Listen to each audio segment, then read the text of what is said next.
అక్క అక్క అక్క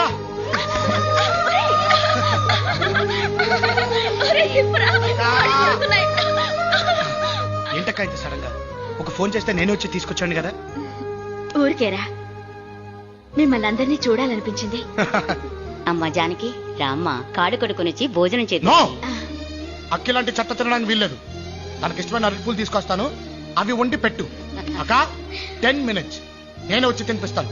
వెళ్ళడు, నువ్వు రారా. ఇంకొంచెం కొంచెం కొంచెం. చాలరా అలా కుక్కేకు. ఏ చిన్నప్పుడు నాకు ఎలా కుక్కేది గుర్తొచ్చిందా? గుర్తెచ్చుకో. తిను తిను. రే రే రే రే చాలన్నాడు కదా, వదిలే. ఏం నాన్న, మాకు అమ్ముంటే ఇలాగే పెట్టేది కదా. అమ్మ లేకపోయినా వాడికి అక్కవి నువ్వు ఉన్నావుగా. అమ్మ లేదని గుర్తు చేసుకోకండమ్మా, సరేనా? సరే.